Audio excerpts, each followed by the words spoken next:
కన్నాంబ గారికి బండ్ల గణేష్ గారికి ఉండేటువంటి రిలేషన్షిప్ ఏంటి, ఇవన్నీ చెప్పడానికి ఇప్పుడు వేదిక మీదకి సాక్షాత్తు బండ్ల గణేష్ గారిని ఆహ్వానించేస్తున్నాను.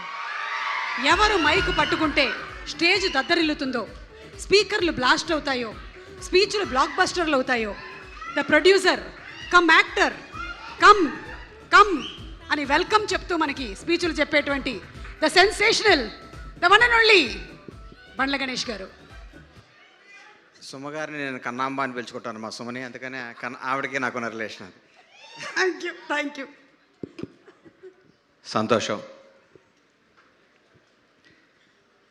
గౌరవనీయులు పెద్దలు విజయేంద్ర ప్రసాద్ గారికి, నాకు అత్యంత ఆత్మీయులు వినయన్న, వినయన్న మాట్లాడమాక నా స్పీచ్ను, నాకు అత్యంత ఆత్మీయులు నా సొంత అన్న వి వినాయక్ గారికి, తమ్ముడు బాబీ గారికి, బోస్ గారికి, మా కోర్టు నిర్మాత నాని గారి సిస్టర్, మాకు కూడా నువ్వు సిస్టర్ గారమ్మ, నువ్వు మంచి మంచి హిట్లు తీయాలని మనస్ఫూర్తిగా కోరుకుంటున్నాను. అలాగే హీరోకి అందరికీ నా హృదయపూర్వక ధన్యవాదాలు. ఈ ఫంక్షన్కి నేను ఎందుకు వచ్చానంటే, నిజంగా కోనా గారి కోసం వచ్చాను. కోనా గారు ఎంత కమ్మని వారంటే, ఎండాకాలం తర్వాత వర్షం తొలి వర్షం పడినప్పుడు కొట్టే మట్టి వాసన ఎంత కమ్మగా ఉంటుందో, కోనా సాన్నిహిత్యం అంత కమ్మగా ఉంటుంది. కోనా గారి గురించి ఒకసారి నాకు వినయాన్ని చెప్పాడు, కానీ ఇండస్ట్రీ మొత్తం ఒక పక్క నుండి కోనా ఒక్కడే నీ పక్క నుండి నువ్వు గెలిచేయచ్చు అన్నాడు. అది కోనా గారి పవర్. కోనా వెంకట్ అనేవాడు ఒకసారి మనిషిని నమ్మాడంటే ఎక్కడికైనా తీసుకెళ్తాడు. ఈ మధ్యకాలంలో ఒక వ్యక్తి దాదాపు 60 పై మంది డైరెక్టర్లని ఒక పెద్ద హీరోలను ఒప్పించి డైరెక్షన్ ఇప్పించడం అంటే నాట్ ఎ జోక్. హీరోలు 100 క్వశ్చన్స్ చేస్తారు, 200 సార్లు డౌట్లు పడతారు, ఎందుకంటే వాళ్ళకి హిట్ కావాలి కాబట్టి. వాళ్ళు హిట్టిన వాళ్ళందరినీ ఒప్పించి వాళ్ళని మాయ చేసి, ఈ కథ తినండి, ఈ బాబీ దగ్గర ఇది ఉంది, ఈ సినిమా చేస్తే సూపర్ హిట్ దాన్ని ఒప్పించి వాళ్ళని డైరెక్ట్ చేసి, ఒక హరీష్ శంకర్, ఒక బాబీ, ఒక గోపి మల్లినేని, శివ నిర్వాణ, ఇట్లా మన ఇంకా ఎంతోమంది నాకు తెలియని పేర్లు చాలామంది ఎంతోమందికి డైరెక్ట్ చేసి ఒక మంచిని చేరవేసి ఒక సక్సెస్ని ముందుకు తీసుకెళ్ళటంలో కోనా వెంకట్ గారు ముందు ఉంటాడు. ఈ సినిమా ఎందుకు సూపర్ హిట్ అవ్వాలన్నానంటే, కోనా వెంకట్ గారికి నాకు తెలిసి 2-3 చిన్న చిన్న ప్రాపర్టీలు ఉంటే ఈ సినిమా కోసం ఆ ప్రాపర్టీలు అమ్మి కూడా సినిమా తీశాడు. అంటే ఆయనకి సినిమా మీద అంత ప్రేమ. నేనైతే సస్తే చేయను ఆ పని, నా ప్రాణం పైన చేయను. కోన గారు, నా ఆస్తి తాకట్టు పెట్టి నేను సినిమా తీయను.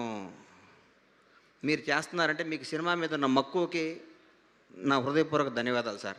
మీరు సినిమాని ఎంత ప్రేమిస్తారో, ఈ సినిమా ముఖ్యంగా బ్యాండ్ మేళం సినిమాలో మీరు ఎత్తుకున్న విధానం. రోహన్, నువ్వు పైకి రా. రోషన్, సారీ అమ్మ.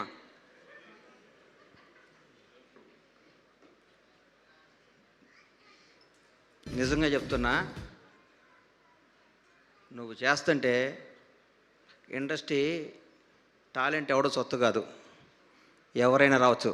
చాగలలో మామూలుగా పుట్టిన కుర్రాడు వి వినాయక్ కావచ్చు, నువ్వు ఎక్కడ పుట్టావో నాకు తెలీదు, నువ్వు ఇంకో నాని అవ్వచ్చు.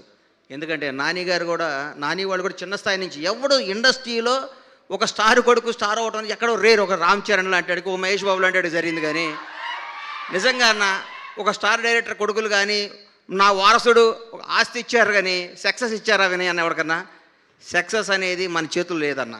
నిజంగా నేను చూస్తే, అమ్మ నువ్వు నా కొడుకు పెట్టే బాగుండేది అనుకున్నాను లోపల. గణేష్ గారు, ఒక్క నిమిషం గణేష్ గారు, ఇప్పుడే ఇక్కడికి వచ్చిన మన శ్రీ విష్ణు గారికి వెరీ వెరీ హార్టీ వెల్కమ్ చెప్తున్నాము. విష్ణు గారు, our king of entertainment, our hero Shri Vishnu గారికి very very hearty welcome. Sir continue చేయొచ్చా సుమా?